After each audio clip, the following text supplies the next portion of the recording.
General elections 2024, simultaneous elections for assembly and parliament consistencies, Dr. B.R. Ambedkar, Konaseema District, Andhra Pradesh. Annexure 7, Presiding Officers Diary. It is a brief report on complete polling process at a polling station. ఒక polling స్టేషన్లో ఉదయం 8 గంటల నుండి సాయంత్రం 6 గంటల వరకు జరిగిన voting ప్రాసెస్లోని అన్ని విషయాలు క్లియర్గా ప్రిసైడింగ్ ఆఫీసర్ డైరీలో మెన్షన్ చేయాలి. This is a very important document for presiding officer. Voting ప్రాసెస్లో ఉపయోగించేటువంటి control unit details, ballot unit details, VVPAT details, paper seals, special tags, pink paper seals, address tags, visitors details అన్ని కూడా enter చేయాలి. దీంతో పాటు ప్రతి 2 గంటలకు ఒకసారి పోలైన ఓట్ల వివరాలు నమోదు చేయాలి. Total fold oats, men women సపరేట్గా మెన్షన్ చేయాలి. ఏదైనా కారణాల వల్ల పోలింగ్ ఆగిపోయినా, గొడవలు జరిగినా అటువంటి విషయాలన్నీ కూడా డైరీలో మెన్షన్ చేయాలి. ప్రిసైడింగ్ ఆఫీసర్స్ డైరీ ఎలా ఫిల్ చేయాలో చూద్దాం. Annexure 7, presiding officers diary. Simultaneous election జరుగుతున్నాయి కాబట్టి అసెంబ్లీకి పార్లమెంట్కి 2 విడివిడిగా ప్రిసైడింగ్ ఆఫీసర్ డైరీ సబ్మిట్ చేయాలి. So first introduction part, name of the constituency, block letters, Kothapeta, date of poll 13/5/2024, name and number of the polling station, number 140/2, name of the polling station is VKV government degree college, Kothapeta. Whether located in, so మన polling station ఎక్కడుంది, అది గవర్నమెంట్లో సర్వీస్లో ఉందా, private బిల్డింగా, temporary structure ఏది ఉందో చూసుకోవాలి. అక్కడ మనకి ప్రజెంట్ గవర్నమెంట్ డిగ్రీ కాలేజ్ కాబట్టి government building. Number of polling officers recruited locally if any. So polling స్టేషన్లో ప్రిసైడింగ్ ఆఫీసర్ ఎవరన్నా పోలింగ్ ఆఫీసర్ని రిక్రూట్ చేసుకున్నారా? సో ఉంటే 1 or 2 ఉంటే నెంబర్ ఎంటర్ చేయండి, లేదు అంటే నిల్ అని ఎంటర్ చేయండి. సో ఏ కారణాల వల్ల ఆబ్సెంట్ అయితే మీరు ఎంటర్ చేసి అపాయింట్మెంట్ ఆర్డర్ ఇచ్చారో చూసుకోవాలి. సపోజ్ ఒక అదర్ పోలింగ్ ఆఫీసర్ని మీరు రిక్రూట్ చేయాలి. సో మనకి అలాట్ చేసినటువంటి వాళ్ళలో ఏదైనా ఆబ్సెంట్ అయ్యారనుకోండి, హెల్త్ ప్రాబ్లమ్స్ లేదా వేరే రీజన్ వల్ల ఆబ్సెంట్ అయితే ఆ రోజు మీరు ఇమీడియట్గా సెక్టర్ ఆఫీసర్కి ఇన్ఫార్మ్ చేయాలి. సెక్టర్ ఆఫీసర్ రిటర్నింగ్ ఆఫీసర్కి ఇన్ఫార్మ్ చేసి మీకు స్పేర్లో ఉన్న వాళ్ళు అలాట్ చేస్తారు. ఒకవేళ ఆ పోలింగ్ డేట్ మార్నింగ్ రోజు ఏదైనా ప్రాబ్లం అయిపోయి అతను వర్క్ చేయలేదనుకోండి సరిగా, అప్పుడు మీరు కొత్త వాళ్ళని అపాయింట్ చేసుకోవచ్చు. 5th one, appointment of polling officer made in the absence of duly appointed polling officer. Me polling స్టేషన్కి అలాట్ చేసినటువంటి పోలింగ్ ఆఫీసులో ఎవరైనా ఆబ్సెంట్ అయితే, ఏదైనా కారణాల వల్ల ఆబ్సెంట్ అయినప్పుడు ప్రిసైడింగ్ ఆఫీసర్ ఎవరన్నా అపాయింట్ చేసుకుంటే వాళ్ళ డీటెయిల్స్ ఎంటర్ చేయాలి. సపోజ్ నిల్ అంటే ఎంటర్ చేయాల్సిన అవసరం లేదు. సపోజ్ 1 అన్నాం అనుకోండి, ఎంటర్ చేయాలి, వాళ్ళ డీటెయిల్స్ మెన్షన్ చేయాలి. ఎందుకు అంటే 1 OPO is absent due to health problem, so I have appointed 1 OPO who is the resident of this village and his epic number is so and so. So ఏదైనా కారణాల వల్ల absent అయినప్పుడు మీరు ముందుగా sector ఆఫీసర్కి ఇన్ఫర్మేషన్ ఇవ్వాలి. Sector officer ఆ returning ఆఫీసర్కి ఇన్ఫర్మేషన్ ఇస్తారు. ఇన్ఫర్మేషన్ ఇచ్చిన తర్వాత అక్కడ రిజర్వ్ స్టాఫ్ని మీకు అలాట్ చేస్తారు. ఇన్ కేస్ పోలింగ్ డేట్ రోజు మార్నింగ్ ప్రాబ్లం అయినప్పుడు వాళ్ళు అలాట్ చేయలేకపోయారు అనుకోండి రిజర్వ్లో ఉన్నవాడిని, ప్రిసైడింగ్ ఆఫీసర్ ఒక పోలింగ్ ఆఫీసర్ని రిక్రూట్ చేసుకోవచ్చు. బూత్ లెవెల్ ఆఫీసర్స్ని కన్సల్ట్ చేసి ఆ లోకల్గా ఉండే యాక్టివ్ పార్టిసిపెంట్స్ని ఎవరైనా సరే అపాయింట్ చేసుకునేటువంటి రైట్ ఉంటుంది. సో వాళ్ళు ఏ రాజకీయ పార్టీకి చెంది ఉండకూడదు, ఏ పార్టీ క్యాండిడేట్కి సపోర్ట్ చేయకూడదు, ఎలక్షన్ డ్యూటీలో ఉండకూడదు. అటువంటి వాళ్ళు ఎవరన్నా ఉంటే చూసి ఈ ఏజెంట్స్ని కన్సల్ట్ చేసి వాళ్ళ అనుమతితోనే మనం ఒక ఓపీఓని అలాట్ చేసుకోవడానికి రైట్ ఉంటుంది. సో అటువంటి ఎవరైనా అలాట్ చేస్తే వాళ్ళ డీటెయిల్స్ ఇక్కడ ఎంటర్ చేయాలి. 6th column, electronic voting machine. Electronic voting machine అంటే CU + BU, ఈ 2 కలిపే మనం EVM అంటాం కాబట్టి first CU details, next BU details ఏంటో చూద్దాం. సో మనం అసెంబ్లీకి సబ్మిట్ చేసేటువంటి PRO డైరీ కాబట్టి CU details, number of control units used మనం ఒకటి ఉపయోగించాం, దాని serial number of the control units used. So ఒకటి దాని కంట్రోల్ యూనిట్లో ప్రతి కంట్రోల్ యూనిట్ మీద, బ్యాలెట్ యూనిట్ మీద, వివిప్యాట్ మీద సీరియల్ నెంబర్స్ ఉంటాయి కాబట్టి అవి ప్రతిది కూడా మెన్షన్ చేయాలి. నెక్స్ట్ BU, బ్యాలెట్ యూనిట్లో number of ballot units used.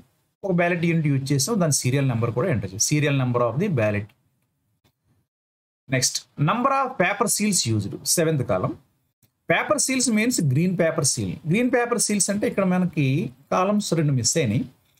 So serial number, ఇక్కడ number of paper seals used, మనం ఉపయోగించింది ఏంటి, ఒకటి ఉపయోగించాం గ్రీన్ పేపర్ సీల్. అసలు మనకి ఎన్ని ఇచ్చారు అంటే number of paper seals supplied 3. So ఇక్కడ పిఆర్ఓస్ డైరీలో మనం ఒకవేళ ఏదైనా కాలమ్స్ ఏదైనా మిస్ అయినా కూడా ఎంటర్ చేయొచ్చు, ఎందుకంటే ఇది డాక్యుమెంట్, ప్రతిదీ కూడా దీనిలో మెన్షన్ చేయాలి కాబట్టి. సో మనం ఏదైనా మిస్ అయిన కాలమ్స్ని మనం యాడ్ చేసుకోవచ్చు. సో ఇక్కడ number of paper seal supplied 3, serial numbers of the paper supplied. So వాటి సీరియల్ నెంబర్స్ ఒక నెంబర్ 100, 101, 102 అని అనుకుందాం. సో మనం ఇక్కడ ఒకటి ఉపయోగించాం, ఫస్ట్ వన్, దాని నెంబర్ 100. సో రిమైనింగ్ 101, 102 రెండు ఉన్నాయి numbers. Next number of special tags supplied. Special tags అంటే ఇక్కడ ఎలా ఉంటాయి చూడండి, కంట్రోల్ యూనిట్లో ఉండేటువంటి క్లోజ్ బటన్ క్లోజ్ చేయడానికి ఉపయోగిస్తాం చూడండి, దీన్ని మనం స్పెషల్ ట్యాగ్ అంటాం. దీనికి ఇక్కడ సీరియల్ నెంబర్ చూసారా, సీరియల్ నెంబర్ ఉంటుంది. ఇక్కడ సియో నెంబర్ అంటే ఈ స్పెషల్ ట్యాగ్ దేనికైతే ఉపయోగిస్తున్నామో కంట్రోల్ యూనిట్కి ఉపయోగిస్తే కంట్రోల్ యూనిట్ నెంబర్ ఎంటర్ చేయాలి. Number of special tags supplied 3. So serial numbers of the tags supplied, వీటి నెంబర్స్ S301, 302, 303 అని అనుకుందాం. So number of special tags used మనం యూజ్ చేసాం. Serial number of the special tag used, ఆ serial number S301 ఉపయోగించాం అనుకుందాం. So ఒకటి ఉపయోగించాం దాని serial number, ఇంకా రిమైనింగ్ రెండు ఉన్నాయి. Serial numbers of the special tags returned as unused, ఉపయోగించకుండా రిటర్న్ చేసేటువంటివి ఇంకా రెండు ఉన్నాయి. ఆ రెండేంటి, S302, S303.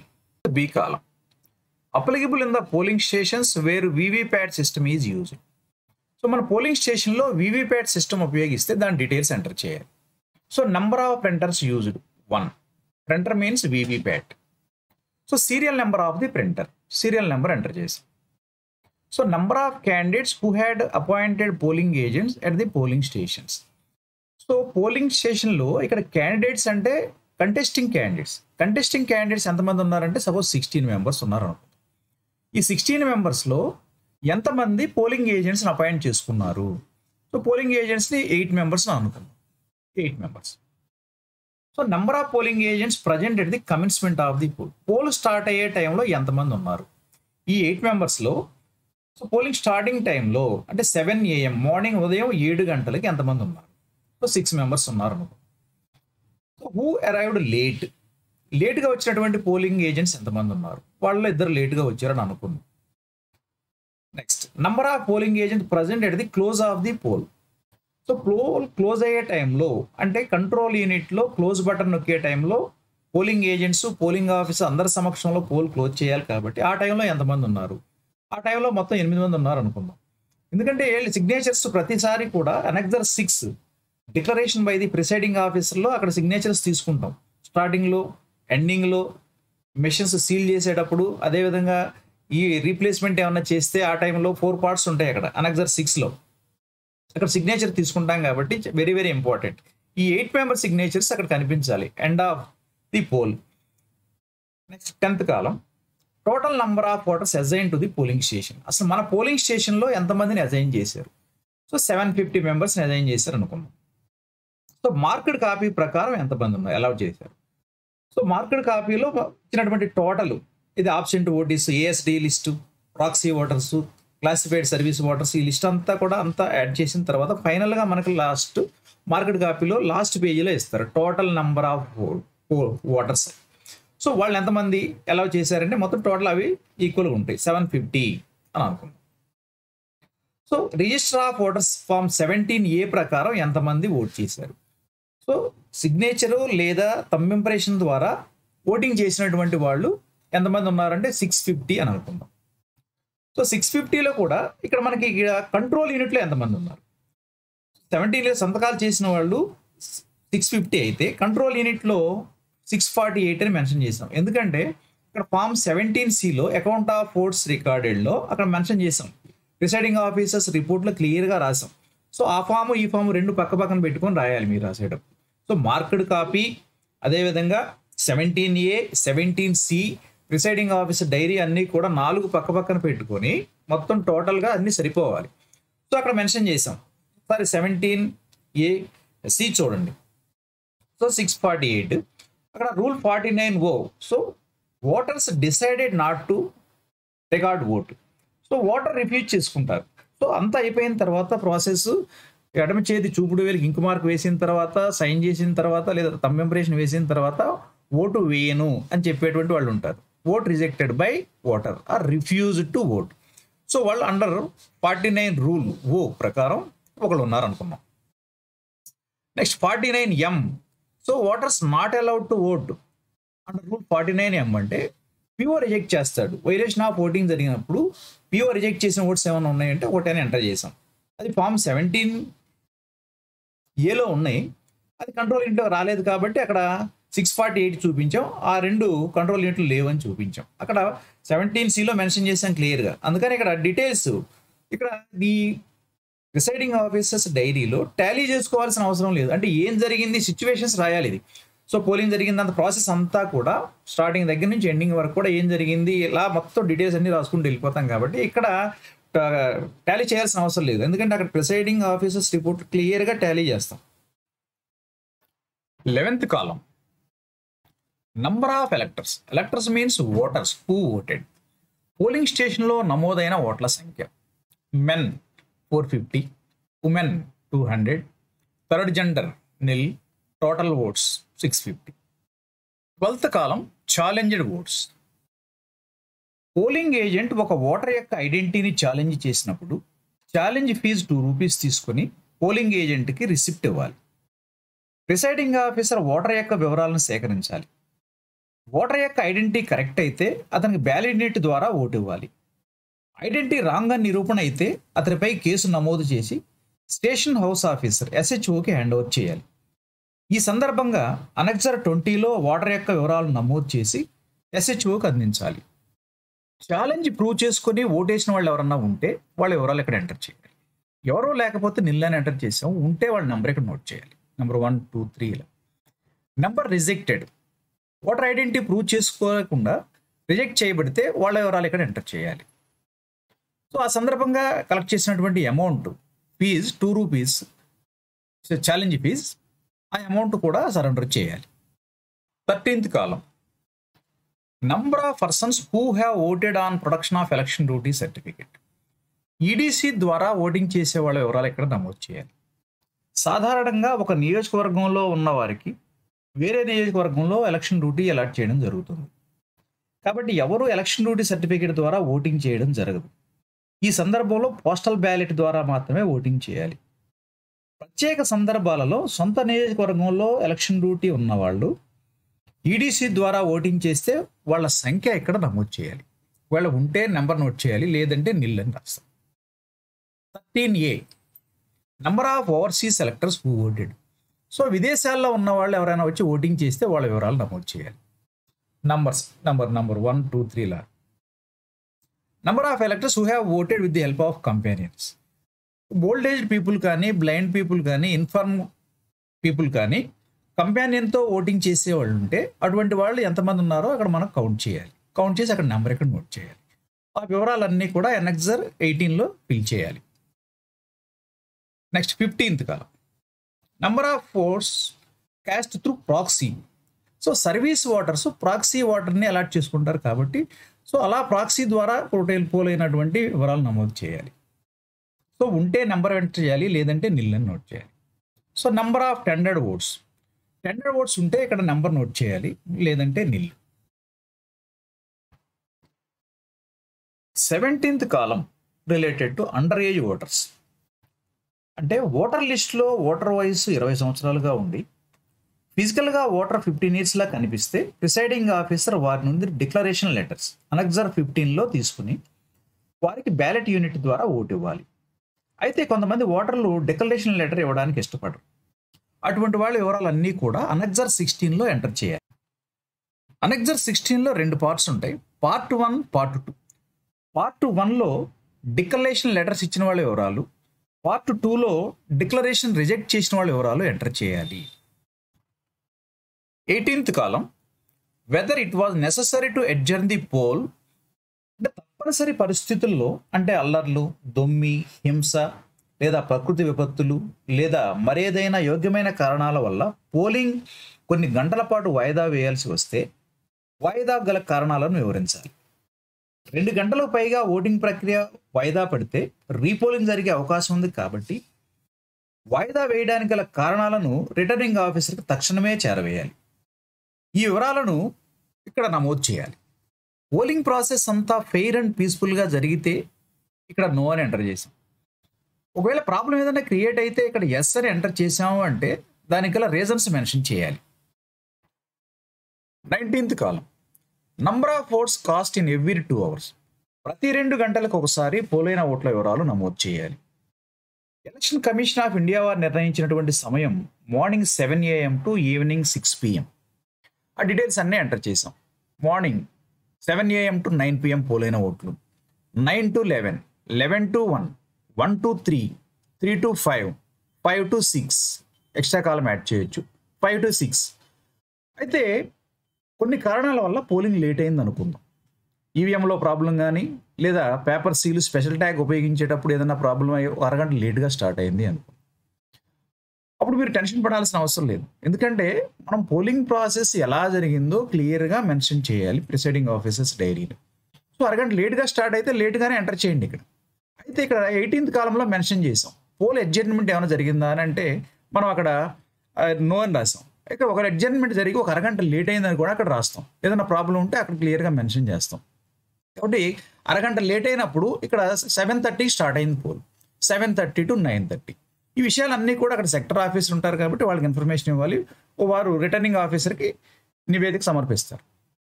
So 9:30 to 11:30, 11:30 to 1:30, 1:30 to 3:30, 3:30 to 5:30, 5:30 to 6:30 PM enter చేసాం.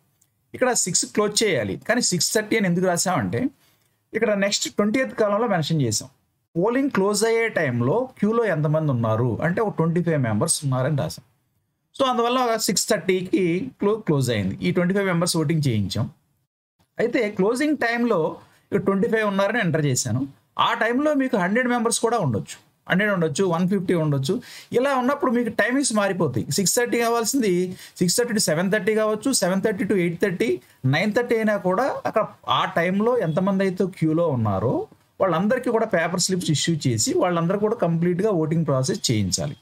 అందువల్ల ఈ టైమింగ్స్ అన్ని మారిపోతాయి. అందుకని ఇక్కడ క్లియర్గా ఇచ్చారు చూడండి, necessary changes may be made depending on the hours fixed for commencement and close of the poll. So starting టైంలో కానీ ఎండింగ్ టైంలో కానీ టైం వేరియేషన్స్ ఉంటే అడ్జస్ట్ చేసుకోవచ్చు ప్రిసైడింగ్ ఆఫీసర్. సో అందుకని మేము ఇక్కడ అడ్జస్ట్ చేసాం. సో ఈ టైమింగ్స్ అంతే తప్ప ఈ టైంలోనే 7 to 6 PMలో క్లోజ్ చేయాలి, ఇలాగే ఎంటర్ చేయాలి అనేటువంటి కండిషన్ ఏం లేదు అక్కడ. 19th B column, details of visitors at polling stations as per visit sheet. Presiding officer maintain చేసే విజిట్ షీట్లో నేమ్స్ కొన్ని ఎంటర్ చేయాలి. సో ఇక్కడ name and designation of the officer visiting. So observer, DEO, RO, ARO, sector magistrate, zonal magistrate, patrolling magistrate, ఇలా ఎవరైతే మనకు అఫీషియల్గా visit చేస్తున్నారో వాళ్ళ వివరాలన్నీ కూడా నమోదు చేయాలి. పోలింగ్ జరిగేటప్పుడు మన పోలింగ్ స్టేషన్ వద్ద కొంతమంది అధికారులు విజిట్ చేస్తారు. అఫీషియల్గా వారి ఐడెంటిటీ నిర్ధారించిన తర్వాత ప్రిసైడింగ్ ఆఫీసర్ విజిట్ షీట్లో వారి వివరాలు నమోదు చేయాలి. అదేవిధంగా వారు అడిగిన సమాచారాన్ని కూడా అందించాలి. టైమ్ ఆఫ్ విజిట్, ఏ టైంలో వాళ్ళు మన పోలింగ్ స్టేషన్ విజిట్ చేశారు, బ్రీఫ్ డిస్క్రిప్షన్, ఆ వచ్చే టైంలో ఎలక్షన్ పీస్ఫుల్గా ఉందా లేక వైలెన్స్ ఏమైనా జరుగుతుందా, ఇలాంటివన్నీ కూడా మెన్షన్ చేయాలి. సో ఆ టైంలో పోలైన ఓట్ల వివరాలు కూడా అందించాలి. ఫామ్ 17A రిజిస్టర్ ఆఫ్ ఓటర్స్లో నమోదైన ఓట్లు, కంట్రోల్ యూనిట్ ఈవీఎంలో ఉండేటువంటి ఓట్లు డీటెయిల్స్ కూడా వాళ్ళకి అందించాలి. సపోజ్ అబ్జర్వర్, పోలింగ్ స్టేషన్కి అబ్జర్వర్ మార్నింగ్ 8:30కి వచ్చారనుకుందాం. ఆ టైంలో ఎలక్షన్ జరుగుతుంది పీస్ఫుల్గా. ఆ టైంలో పోలైన ఓట్లు 17Aలో 150, అదే సిఈలో కూడా 150 ఉన్నాయి. ఆ విధంగా ఇక్కడ అన్నీ కూడా returning officer, patrolling magistrate, district election officer వీళ్ళందరూ కూడా విజిట్ చేసినప్పుడు వాళ్ళ టైమింగ్స్ అన్నీ కూడా మెన్షన్ చేయాలి. 20th కాలం, ఎలక్షన్ కమిషన్ వారి ఆదేశాల ప్రకారం సాయంత్రం 6 గంటలకి పోలింగ్ క్లోజ్ కావాలి. 6 గంటలకు పోల్ క్లోజ్ అయ్యే టైంలో క్యూలో మనకి ఎంతమంది ఉన్నారు అంటే ఒక 25 members ఉన్నారు అనుకో. ఆ 25 members ఉండొచ్చు లేదా 100 members ఉండొచ్చు. ఎంతమంది ఉన్నా కూడా అక్కడ నెంబర్ మెన్షన్ చేయాలి. అయితే ప్రిసైడింగ్ ఆఫీసర్ ఒక వైట్ పేపర్ మీద నెంబర్స్ నోట్ చేసి 1 to 25 నెంబర్స్ నోట్ చేసి సో క్యూలో నిలబడ్డ వాళ్ళకి లాస్ట్ నుండి నెంబర్ 1, 2, 3 ఇచ్చుకుంటూ రావాలి. సో వాళ్ళందరి చేత ఓటింగ్ చేయించాలి. ఆ టైంలో 6:30 ఒక అరగంట టైం తీసుకుంది అనుకుందాం. 6:30 కావచ్చు, 7:30 కావచ్చు. సో ఇక్కడ మెన్షన్ చేసాం. అందుకనే పోలింగ్ క్లోజింగ్ టైము ఇక్కడ క్యూలో నిలబడ్డ వాళ్ళ సంఖ్యను బట్టి ఆధారపడి ఉంటుంది. ఇక్కడ 100 మెంబర్స్ ఉన్నారనుకోండి, అక్కడ 8:30, 7:30 అవ్వచ్చు. సో ఆ టైం కరెక్ట్ టైం మనం ఇక్కడ మెన్షన్ చేస్తాం. 21st call, electoral offences with details number of cases. So పూర్తి వివరాలతో ఎన్నికల నేరాలు నమోదు చేసినటువంటి కేసుల వివరాలు ఇక్కడ మనం మెన్షన్ చేయాలి. సో ఎన్నికల నేరాల్లో ముఖ్యంగా మనకి ఇక్కడ ఒక 6 మెన్షన్ చేయడం జరిగింది. The first one, polling station పరిధిలో 100 మీటర్ల లోపు క్యాన్వాసింగ్ చేస్తే అది ఎలక్షన్ నేరంగా పరిగణించి వారి మీద కేసు నమోదు చేయొచ్చు. కేసు నమోదు చేస్తే ఇక్కడ నెంబర్ మెన్షన్ చేస్తాం. ఇది పీస్ఫుల్గా జరిగితే ఇక్కడ నో అని రాసాం. అదేవిధంగా రెండవది, ఇంపర్సనేషన్ ఆఫ్ ఓటర్స్, ఒకరి బదులుగా ఇంకొకరు ఓటేస్తే అది కూడా నేరం కాబట్టి అక్కడ కేసు నమోదు చేయొచ్చు. Third one, fraudulent defacing, destroying or removal of the list of notice or other documents at the polling station. Polling station పరిధిలో అంటించినటువంటి నోటీసులు కానీ దానికి సంబంధించినటువంటి డాక్యుమెంట్స్ కానీ ఏమైనా మోసపూరితంగా వాటిని పాడు చేస్తే అటువంటిది కూడా ఎలక్షన్ నేరంగా పరిగణించి వాళ్ళ మీద కేసు నమోదు చేయాలి. బ్రైబింగ్ ఆఫ్ ఓటర్స్, ఓటర్లకు లంచాలు ఇవ్వడం చూస్తే అది కూడా ఎలక్షన్ నేరం కాబట్టి కేసు నమోదు చేయొచ్చు. Intimidation of voters and other persons, vote వేయడానికి వచ్చినటువంటి ఓటర్స్ని మరి ఇతర వ్యక్తుల్ని భయభ్రాంతులకు గురి చేసి ఓటింగ్ ప్రాసెస్లో పాల్గొనకుండా చూస్తే అది కూడా ఎన్నికల నేరం కాబట్టి కేసు నమోదు చేయొచ్చు. బూత్ క్యాప్చరింగ్, బూత్ ఆక్రమణ అంటే బూత్లోకి అక్రమంగా ప్రవేశించి ఓటింగ్ ప్రక్రియకు అడ్డుపడితే అది కూడా ఎలక్షన్ నేరం కాబట్టి కేసు నమోదు చేయొచ్చు. సో ఇటువంటి ఏమీ జరగలేదు అనుకుంటే నో అని రాసాం. ఒకవేళ జరిగితే ఇక్కడ వాటి నెంబర్స్ ఎన్ని కేసులు ఫైల్ చేసామో మెన్షన్ చేయాలి. 22nd column, was the poll interrupted or obstructed by. కొన్ని సందర్భాల్లో పోలింగ్ ప్రక్రియ సజావుగా జరగదు, కొన్ని నిమిషాల పాటు పోలింగ్ ఆగిపోతుంది. అటువంటి సందర్భాలు ఏంటో చూద్దాం. ఇక్కడ మనం అన్ని కూడా నో నో నో అని మెన్షన్ చేసాం. అంటే పోలింగ్ పీస్ఫుల్గా జరిగింది, ప్రశాంతంగా జరిగింది అని చెప్పడం కోసం ఇక్కడ రాసాం. ఒకవేళ జరగకపోతే ఇక్కడ మనకు కొన్ని సందర్భాల్లో పోలింగ్ జరగకుండా ఉండడానికి కొన్ని సందర్భాలు ఇవ్వడం జరిగింది. అటువంటి సందర్భాలు ఏంటో చూద్దాం. ఫస్ట్ వన్, రయోట్, అల్లాలు జరిగినప్పుడు పోలింగ్ జరగదు. ఓపెన్ వైలెన్స్, హింస లేదా బహిరంగంగా కొట్టుకోవడం జరిగినప్పుడు. థర్డ్ వన్, న్యాచురల్ కాలమిటీ, ప్రకృతి బీభత్సాలు అంటే భారీ వర్షాలు కానీ వరదలు, భూకంపాలు, విపత్తులు సంభవించినప్పుడు పోలింగ్ సిబ్బంది సరైన టైంలో పోలింగ్ స్టేషన్కి చేరుకోలేనప్పుడు కూడా ఓటింగ్ ప్రక్రియ డిలే అవుతుంది. ఫోర్త్ వన్, బూత్ క్యాప్చరింగ్ అంటే కొంతమంది వ్యక్తులు అక్రమంగా పోలింగ్ బూత్లోకి ప్రవేశించి పోలింగ్ ఆఫీసర్ల విధులకు ఆటంకం కలిగించినప్పుడు పోలింగ్ తాత్కాలికంగా వాయిదా పడుతుంది. అటువంటి సందర్భాలు ఏమైనా ఉంటే ఇక్కడ ఎంటర్ చేయాలి. ఏమీ జరగలేదు, పీస్ఫుల్గా జరిగింది అంటే ఇక్కడ నో అని ఎంటర్ చేసాం. ఒకవేళ ఏమైనా జరిగితే ఇక్కడ ఎస్ అని ఎంటర్ చేస్తే దాని డీటెయిల్స్ ఇక్కడ ఎంటర్ చేయాలి. అదేవిధంగా 5th column, failure of voting machine, control unit కానీ బ్యాలెట్ యూనిట్ కానీ వీవీప్యాట్ కానీ సక్రమంగా పనిచేయనప్పుడు కూడా తాత్కాలికంగా పోల్ ఆగిపోతుంది. ఇవే కాకుండా ఇంకా ఎనీ అదర్ కాజెస్, ఇంకా వేరే కారణాల వల్ల ఏమైనా ఓటింగ్ ప్రాసెస్ డిలే అయితే ఆ విషయాలన్నీ కూడా ఇక్కడ ఎంటర్ చేయాలి. 23rd కాలం, ఒక పోలింగ్ స్టేషన్లో ఉపయోగించేటువంటి voting machine, control unit, ballot unit, వీవీప్యాట్లను స్పాయిల్ చేయడం వలన పోలింగ్ ప్రభావితం అయ్యే అంశాలు ఉంటాయి. ఒకవేళ పోలింగ్ ప్రభావితం కాలేదు, ప్రశాంతంగా జరిగింది అంటే ఇవన్నీ కూడా నో నో నో అని పెట్టాం. ఇక్కడ డీటెయిల్స్ కూడా ఏం ఎంటర్ చేయలేదు. సో ప్రశాంతంగా ఫెయిర్ఫుల్గా జరిగింది అని చెప్పడం కోసం. ఒకవేళ ఇక్కడ ఎస్ అని పెట్టామంటే ఇక్కడ రీజన్స్ మెన్షన్ చేయాలి. సో కొన్ని కారణాల వల్ల పోలింగ్ ప్రభావితం అవుతుంది. వాటిల్లో ముఖ్యంగా ఉండేవి, first one, unlawfully taken out the custody of the presiding officer. So voting మెషిన్ని ప్రిసైడింగ్ ఆఫీసర్ దగ్గర నుండి అక్రమంగా తీసుకెళ్ళిపోవడం. కొంతమంది పోలింగ్ స్టేషన్లోకి ప్రవేశించి అక్రమంగా ప్రిసైడింగ్ ఆఫీసర్ దగ్గర ఉండేటువంటి కంట్రోల్ యూనిట్ కానీ బ్యాలెట్ యూనిట్ కానీ వీవీప్యాట్ కానీ తీసుకెళ్ళిపోయారు. సో అక్కడ మీకు పోలింగ్ ప్రభావితం అయ్యే అంశాలు ఉన్నాయి. Second one, accidentally or intentionally lost or damage. So అనుకోని సంఘటన వల్ల కానీ లేదా ఉద్దేశపూర్వకంగా కానీ ఓటింగ్ యంత్రాన్ని కోల్పోవడం లేదా నాశనం చేయడం. Damaged or tampered with. Damage అంటే ఇక్కడ ఓటింగ్ మెషిన్స్ మీద ఉండేటువంటి సీల్స్, పేపర్ సీల్ కానీ అడ్రస్ ట్యాగ్స్ కానీ ఇవన్నీ కూడా డ్యామేజ్ చేయడం. అదేవిధంగా వీవీప్యాట్లో ఉండేటువంటి పేపర్ రోల్ని డ్యామేజ్ చేయడం, వాటిని ట్యాంపర్డ్ అంటే చించివేయడం లాంటివి జరిగినప్పుడు పోలింగ్ ప్రభావితం అయ్యే అంశాలు ఉన్నాయి. సో అలా జరిగినప్పుడు ఇక్కడ మనం కూడా ఎస్ అని మెన్షన్ చేయాలి. సో దానికి సంబంధించిన డీటెయిల్స్ రాయాలి. ఇక్కడ బియు పార్ట్ చేయడం జరిగింది, లేదా సియు లేదా వివిప్యాట్ డ్యామేజ్ చేయడం జరిగింది, డీటెయిల్స్ అన్నీ కూడా ఇక్కడ రాయాలి. Next 24th column, serious complaints if any made by the candidate or agents. Polling agents కానీ, ఎలక్షన్ ఏజెంట్స్ కానీ, క్యాండిడేట్ కానీ ఎవరైనా సరే ఇక్కడ ప్రిసైడింగ్ ఆఫీసర్కి కొన్నిసారి కంప్లైంట్ చేస్తారు, పోలింగ్ ప్రాసెస్ సరిగా జరగలేదని, లేదా కొన్ని కారణాల వల్ల పోలింగ్ సంబంధించినటువంటి కంప్లైంట్స్ ఏమైనా చేస్తే అక్కడ మెన్షన్ చేయాలి. ఇక్కడ ఏమీ లేదు అనుకుంటే ఇక్కడ నో అని రాసాం, ఎస్ అంటే అక్కడ దానికి రీజన్ మెన్షన్ చేయాలి. 25th column, number of cases of breach of law and order. శాంతి భద్రతకు విఘాతం కలిగించేటువంటి అంశాలు ఏమన్నా ఉంటే వాటి మీద కేసు ఫైల్ చేయాలి. సో వాటి నెంబర్ ఇక్కడ మెన్షన్ చేయాలి. ఇక్కడ ఏమి లేదు ఫెయిర్ఫుల్గా జరిగింది అంటే నో అని రాస్తాం, లేదా ఎస్ అని రాసామంటే అక్కడ డీటెయిల్స్ మెన్షన్ చేయాలి. 26, report of mistakes and irregularities committed if any at the polling station. Polling station నిర్వహణలో జరిగిన పొరపాట్లు లేదా అక్రమాలపై నివేదిక ఇవ్వాలి. ఇక్కడ ఏమీ లేదు అంటే మనకి నో అని రాస్తాం, ఎస్ అని మెన్షన్ చేస్తే అక్కడ దానికి సంబంధించినటువంటి మిస్టేక్స్, ఇరెగ్యులారిటీస్ ఇక్కడ మెన్షన్ చేయాలి. అక్కడ జరిగినటువంటి పొరపాట్లు, అక్రమాల గురించి ఇక్కడ మెన్షన్ చేయాలి. 27th, whether the declaration have been made. Next 6లో మనం ఫిల్ చేసాం declaration by the presiding officer. So డిక్లరేషన్లో కూడా 4 parts ఉన్నాయి.